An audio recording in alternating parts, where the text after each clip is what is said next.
Ok, bonjour Ryan. Bonjour. Bonjour à tous, bonjour à toi Ken, et bienvenue sur ce nouveau podcast Level Up Basketball en collaboration avec Be The Best et Ken Bongo qui en est le fondateur. Ken propose à travers Be The Best des événements de basketball avec des tournois, des camps. Il est également personal trainer et il accompagne les joueurs dans leur carrière. Comment ça va Ken? Ça va très bien, mon corps se porte bien, donc ça va. Ok, super. Ken, je pense qu'il est temps de présenter notre invité Ryan Rupert, donc joueur français des Portland Trail Blazers. Bonjour Ryan, merci d'être avec nous. D'accord. Avec Comment plaisir. vas-tu? Et si tu le veux bien, je te laisse te présenter et nous présenter ton parcours. Je m'appelle Ryan Rupert, j'ai 19 ans. Je suis originaire du Mans, j'ai grandi au Mans, mon père il était pro. Du coup, je suis parti du Mans à l'âge donc j'ai joué au SCM. Enfin, j'ai joué d'abord à Coulennes, après j'ai joué au SCM au Mans, et jusqu'en Minime France. À 12 ans, du coup, j'étais parti du Mans pour aller au Pôle Espoir à Nantes. Et le week-end, je Ouais. rentrais. Du coup, voilà, je jouais toujours au SCM. Après, à 14 ans, j'ai rejoint l'INSEP pendant 4 ans, jusqu'à mes 18 ans. Après, à mes 18 ans, j'ai fini mon premier contrat professionnel en Nouvelle-Zélande, en NBL. Et après, là, je me suis fait drafter par Portland. C'était l'été dernier. Ouais, tout à fait. Merci pour toutes ces infos, Ryan. D'ailleurs, j'en profite pour te dire qu'il y a un rédacteur du site Le Roster qui rédige actuellement un article sur toi qui complétera ce podcast. Donc, pour tes débuts en NBA, je pense qu'on peut dire que c'est vraiment la semaine spéciale Ryan Rupert. Voilà. Donc là, pour rentrer dans le vif du sujet et pour reprendre les informations que tu m'as données dans ta présentation, il y a une première question que je voulais te poser. C'est dès l'âge de 15 ans, tu es dans le championnat professionnel en National 1. Comment tu te sentais à l'époque, si jeune, dans un championnat relevé? Euh, Bah, c'était compliqué un peu, je vais pas mentir au début parce que j'étais vraiment tout frais, j'avais 15 ans. Mm. Euh, En plus, c'était un peu avec un an d'avance. Souvent, c'est au Mm. bout de la. Donc, moi, j'étais rentré à l'INSEP avec un an d'avance. J'avais aussi joué en N1 avec un an d'avance. Donc, c'est vrai qu'à 15 ans, ouais, c'était un peu compliqué au début. Je joue contre des hommes très physiques et tout. Donc, c'est vrai que les premiers matchs, la première année, elle était assez compliquée. En plus, j'avais un coach, Jean-Aimé Toupane, qui était vraiment Ouais. très, très dur avec moi et tout. Mais voilà, ça m'a forgé un mental et j'ai dû apprendre à être patient, travailler dur. Voilà, petit à petit, après, j'ai progressé chaque année lors de mes années à l'INSEP. Ouais, bah, on a vu tes progrès lors de la dernière année. Tu es à 14 points par match, tu es un des leaders de l'équipe. Et puis Mm. surtout, vous avez eu un bilan de 8 victoires pour 16 défaites, ce qui est En pour le 11, Pôle France. 11 ou 12, hein. 11 ou 12. Ils se sont trompés, ils ont oublié des victoires, mais je crois qu'on a 11 ou 12, un truc comme ça. Ok, sur Pro Baylors, ouais, donc du coup, c'est pas à jour. Mais en tout cas, c'est Ouais. une année qui était incroyable pour le Pôle France. Il y a peu d'années où en National 1, l'équipe arrive à avoir autant de victoires, je pense.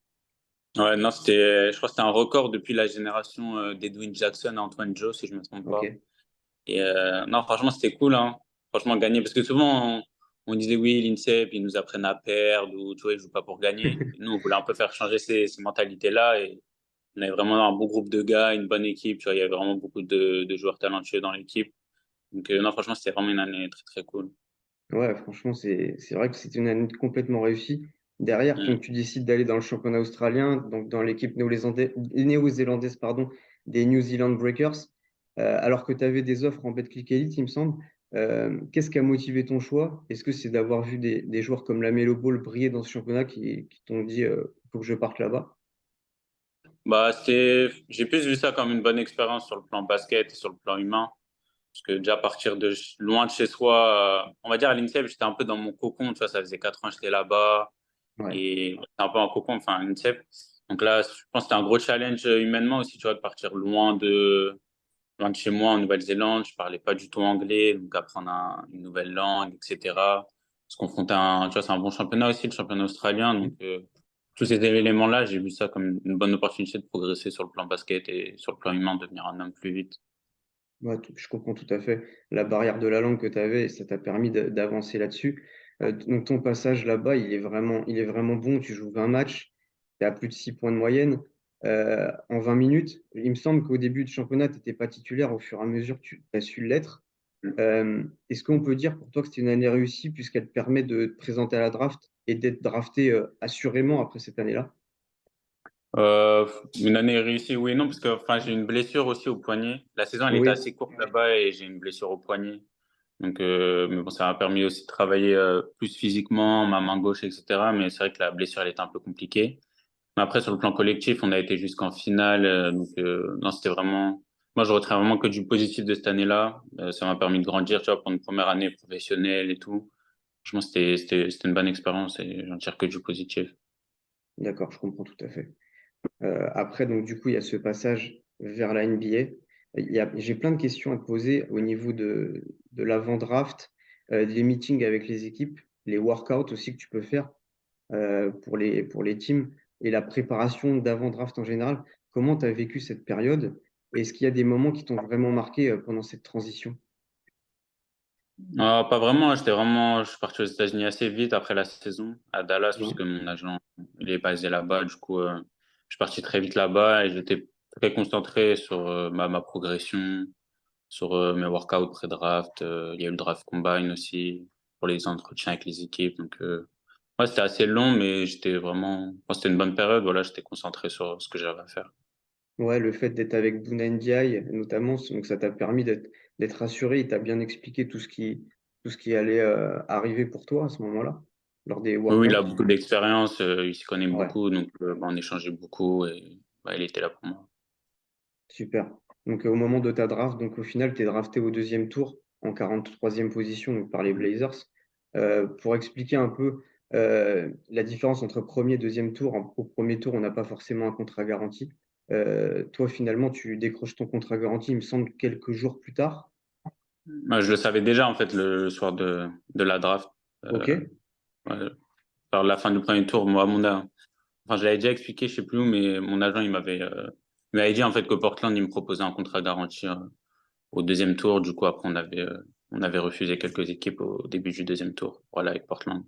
Ok, c'est super intéressant ça. Donc là, du coup, tu as une première année garantie et les deux autres, c'est des team options, c'est ça? J'ai 2 ans garantis. 2 ans? D'accord, ok. Donc ouais, ça te laisse du temps pour pouvoir t'insérer en NBA, c'est une très bonne chose. Euh, Est-ce que la plus grande satisfaction que tu as eue, c'est au moment de la draft ou vraiment au moment de ta signature de contrat quelques jours plus tard? Qu'est-ce qui est le plus important pour toi? Euh, je dirais, ouais, c'est un peu. Il n'y a pas vraiment un moment précis. Pour moi, c'était vraiment tout le process. Tu vois, c'est pas vraiment. Bien sûr, quand j'ai entendu mon nom appelé, j'étais content. Quand j'ai signé mon contrat, forcément, j'étais content. Mais pour moi, c'est tout ce processus-là de partir en Nouvelle-Zélande, se faire drafter, signer un contrat garanti, et là, essayer de devoir gagner sa place. Pour moi, c'est vraiment tout ce processus-là que j'aime et que j'embrasse, on va dire, entre guillemets, parce que, bah, voilà, je travaille tellement dur, donc, j'essaie vraiment de profiter de chaque instant. Il n'y a pas vraiment un moment précis, quoi. Ouais, je comprends. C'est vrai qu'on a cette image de la draft quand on est enfant, c'est un peu Moi, le rêve ultime. Mm. Mais ouais, ouais, c'est très cool. Mais ouais, forcément, la draft, c'est un rêve. j'avais une question. Vas-y, Pas de Ken, je souci. t'en prie. Moi, j'avais une question, Ariane. Moi, j'avais une question, Ariane. Dis-moi, jusqu'à quand tu accordes l'importance du développement personnel? On a tous vu la vidéo quand tu prends le choix de partir en Nouvelle-Zélande, comme tu l'as dit, avec un coach perso qui t'a accompagné. Mm. Euh, Toi, vraiment, en quoi tu mets l'importance au développement personnel? Jusqu'à quand tu estimes, même si on le sait, quand on a une carrière, on a besoin de progresser personnellement, mais c'est quoi la tranche d'âge vraiment tu expliques? Et c'est super important. Bah ouais, pour moi c'est primordial le plus tôt possible, hein. Je vais pas mentir, le plus tôt possible. Quand j'ai vraiment découvert le travail individuel, moi c'était quand je suis arrivé plus vers l'INSEP et j'ai directement vu la différence. Pour moi c'est primordial parce que bien sûr il y a l'aspect collectif qui est tout aussi important, mais pour moi les deux ils doivent être ensemble. Tu dois travailler collectivement bien sûr avec l'équipe, travailler les automatismes, les systèmes, mais pour être performant dans un système collectif, bah tu dois être en capacité de d'être bon individuellement en fonction de ton rôle. Donc ouais, pour moi c'est primordial et voilà, c'est quelque chose que chaque joueur doit mettre le plus tôt possible régulièrement dans sa semaine et voilà, s'organiser. Ouais, tout ce En tout cas, travail-là bah, qui est par très... exemple, moi quand je suis parti en Nouvelle-Zélande, j'avais un coach un div qui m'a suivi. Là à Portland aussi, j'ai un coach individuel de France qui m'a suivi. Donc non, franchement, c'est vraiment très important. Nous, c'est vrai qu'on l'avait vu dans la vidéo YouTube, je crois que c'était De nuit avec. où il y avait ce coach personnel? C'est toujours la même personne que tu as avec toi à Portland? Non, là, c'est Jimmy Verov. Il était assistant, bah, c'est un ancien. Ah, ouais, ouais, ça me dit quelque chose, Et d'accord. il était assistant à Pau, je crois. Ouais, il était assistant à Pau les dernières années. Et là, du coup, il est venu avec nous. Ok. Ouais, il avait fait un très grand boulot avec Corneli et Ouais, avec un Peter, ami qui avec ouais, Eli Okobo. Il avait eu ouais. Okobo aussi avant la draft. Donc, Et un ami que je sais qu'il va regarder, hein, Giovanni Nyong'o aussi, ils ont fait du super boulot, donc Ouais, très bon ok. choix. il m'en a parlé. Ok, super. Très intéressant. Mais du coup, comment se passe ta nouvelle vie à Portland là? Je sais que l'Oregon, ça a une réputation d'être un État assez calme et paisible. J'ai l'impression que ça correspond bien à ton état d'esprit. Ouais, c'est ça, hein. Bah, là, je suis assez installé. Bon, il commence un peu à pleuvoir là, régulièrement. Mais non, franchement, ça va. Moi, je travaille beaucoup hein, avec mon coach indie. Donc, souvent, on a entraînement le matin, quand on n'est pas, enfin, quand c'est pas les jours de match. Entraînement le matin, après, je rentre, je me repose, je retourne à la salle. Franchement, je fais pas grand-chose de ma vie. Là, je suis vraiment très concentré sur mon développement basket, physique. Et du coup, c'est vraiment, je suis tout le temps à la salle. Après, sinon, le reste du temps, je me repose.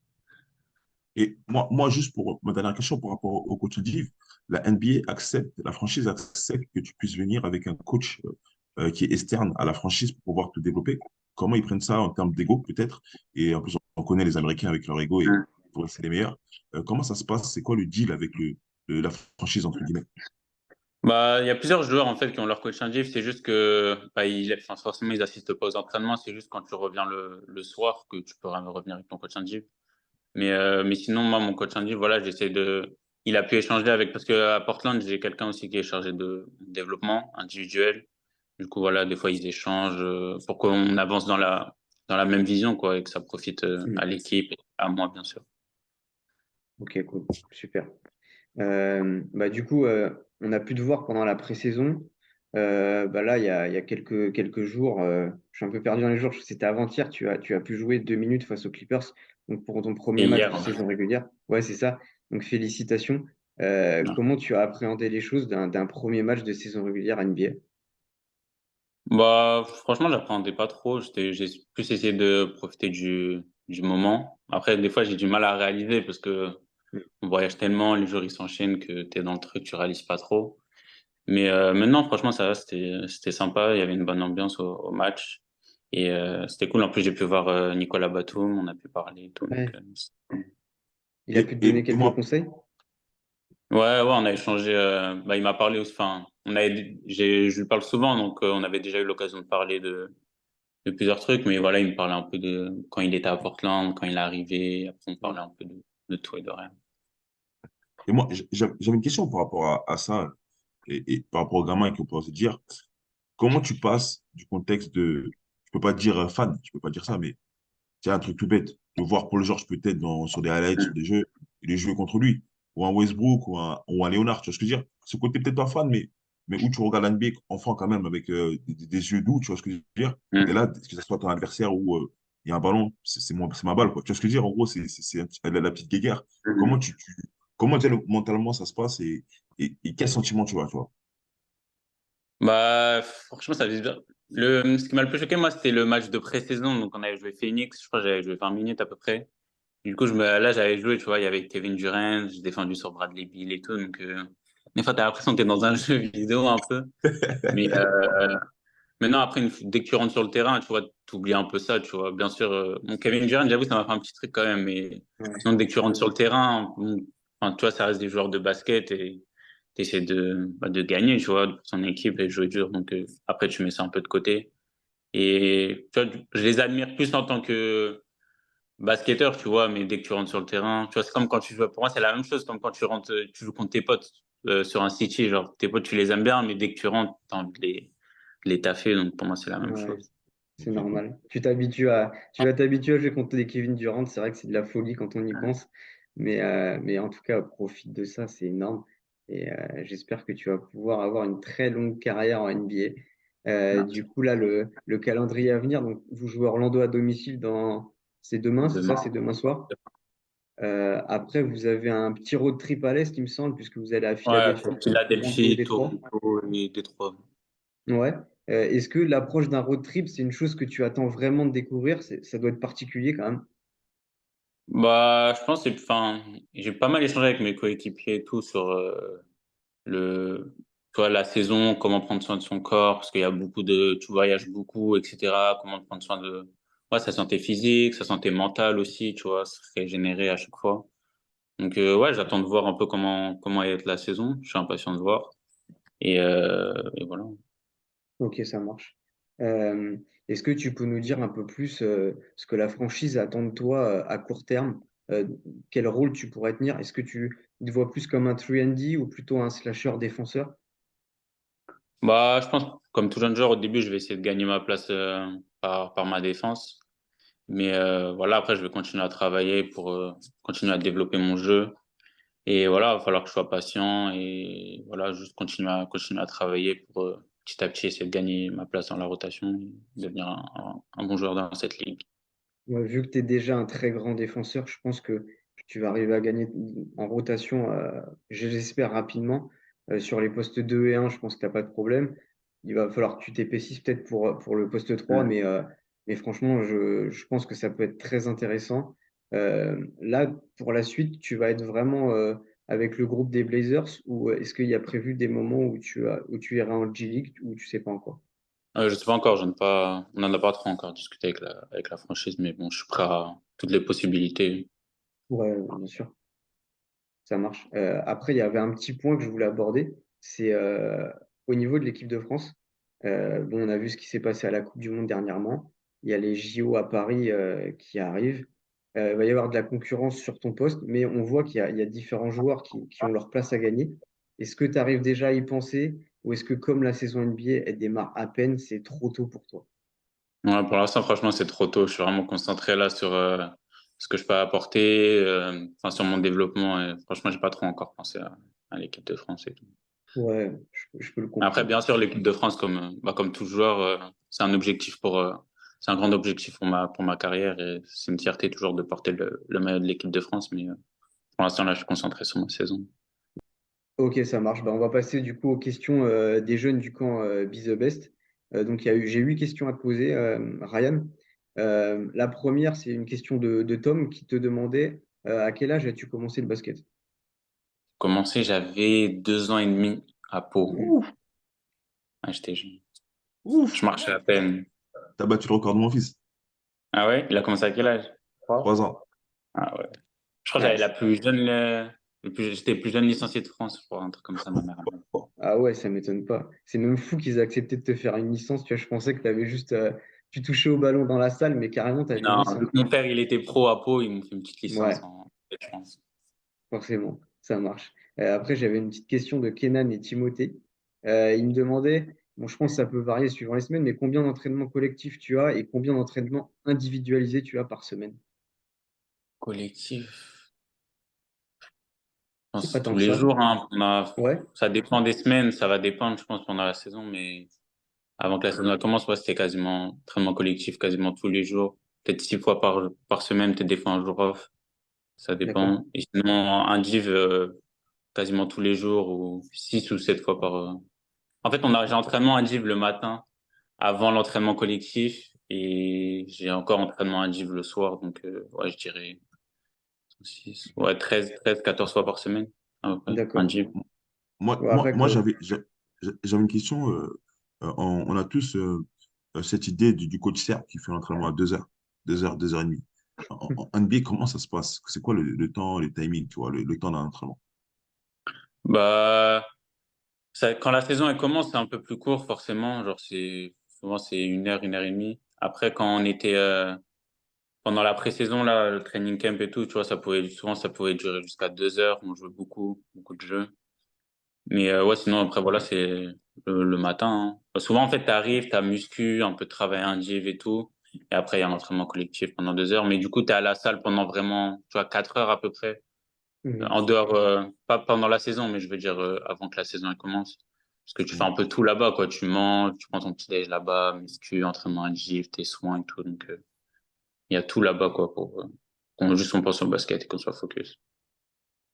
D'accord, ça marche. Ouais, après, comme tu le disais, là, tu as vu l'avant-saison. Pendant la saison, il va y avoir quelques ajustements et tu vas moins être amené à faire d'entraînement collectif, notamment. Après, j'avais une question de Jawan qui demandait quelle est ta routine d'avant-match au niveau du plat que tu aimes bien manger et quelle musique tu aimes écouter. J'écoute pas de musique avant les matchs. J'aime bien être concentré. Genre. En plus, il y a déjà souvent de la musique dans le vestiaire et tout, donc j'aime Ouais, pas trop écouter de musique avant les matchs. Sinon, je mange quoi? Souvent, je mange des pâtes au saumon. Quand ma mère, elle est là, souvent, elle me fait des pâtes au saumon. Depuis que je suis petit, avant les matchs, pâtes au saumon avec brocoli. Et sinon, mes échauffements, bah, là, quand on arrive à la salle, c'est un peu différent de ce que j'ai connu, les échauffements en NBA. T'arrives, t'as entraînement à div un peu, pendant 20 minutes à peu près. Après, t'as ta muscu, ball handling. Après, je fais mes soins, etc. Je me concentre dans le vestiaire et tout. Et après 20 minutes avant le début du match, on tourne, en deux colonnes, on tourne. Après, on fait un peu de cheer et tout. Et voilà. d'accord. Bah, justement, ça rejoint une question de Pierre qui me demandait ta routine de shoot. Donc là, je pense donc c'est aussi la routine pré-entraînement d'avant-match. Je pense qu'il voulait savoir par quel type de tir tu commences pour terminer par d'autres tirs. Enfin, c'est quoi l'ordre que Avant tu les matchs donnes ou en général? en général? En général, souvent, je commence près du panier. Je commence souvent avec un heavy ball. Ouais, Euh, tu vois, les balles assez lourdes pour ouais, travailler bien mon poignet, etc. Je fais quoi? Je fais 10 corner, milieu et corner, enfin, proche du panier. Et après, ouais, je recule. Et après, ça dépend. Souvent, après, souvent, avec mon coach indien, ils vont finir par des. Par exemple, je dois finir par en mettre 10 ou 15 par spot. Du coup, ça d'accord, prend du temps. ça marche. Après, il y avait une question là qui est plus liée au mental et c'est très intéressant qu'un joueur te le pose, je trouve. Il demande est-ce que il y a des moments où tu as des baisses de morale, des doutes, et est-ce que tu as un secret pour y remédier? Ouais, ouais, bien sûr, on veut pas, tu vois, je veux pas mentir. On a tous des moments où, pas vraiment des doutes, mais tu vois, on se pose des questions. Forcément, il y a des moments de moins bien. Que ce soit Mhm. sportif ou même chaque être humain dans la vie, dans le monde du travail, etc. Chacun a ses moments de doute, de questions. Mais déjà, je pense que le plus important, c'est toujours se rappeler que le basket, c'est un jeu qu'on aime. Voilà, c'est une passion, je pense, pour tout le monde. Et après, c'est quand on se pose des questions. Moi, déjà, je travaille avec un coach mental. Du coup, des fois, ça peut aider de parler. Et voilà, après, essayer de faire autre chose, je pense, de penser à autre chose. Et souvent, quand on a des doutes, faut pas les des fois, on veut pas comment dire, se les avouer à soi-même ou Ouais, en parler, on va un peu les mettre de côté, mais je pense que c'est important de les affronter. Ok, à quoi je pense? Ok, j'ai un doute. Tu peux l'écrire sur ton téléphone, le regarder. Ok, pourquoi j'ai ça? Et essayer de travailler dessus.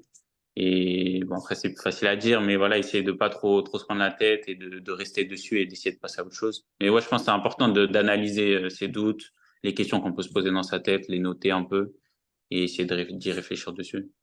d'accord. Mais d'ailleurs, Ken, c'est intéressant d'avoir ton avis là-dessus. Toi qui es toujours avec les jeunes, j'ai l'impression que ce côté mental, être prêt mentalement, ne pas avoir de failles, cette nouvelle génération, elle pense beaucoup à tout ça.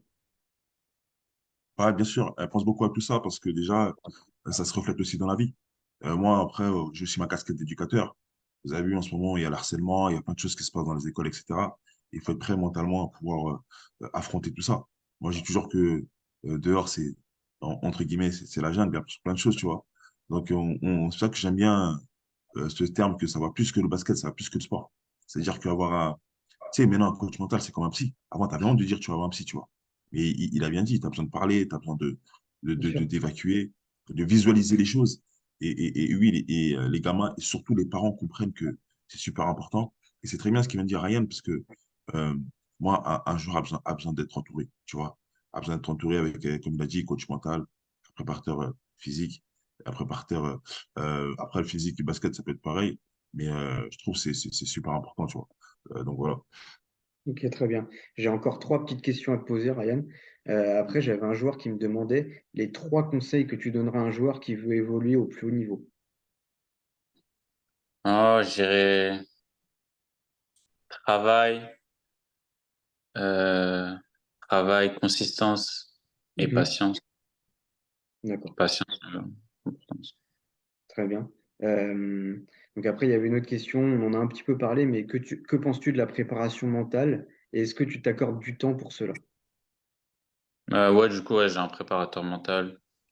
Et bah, je pense que c'est assez important que le basket, parce que même plus important, enfin, que le physique, etc. Parce que bah, quand ça va pas bien, je pense que tout le monde s'est déjà arrivé dans le sport, dans le monde du travail, etc.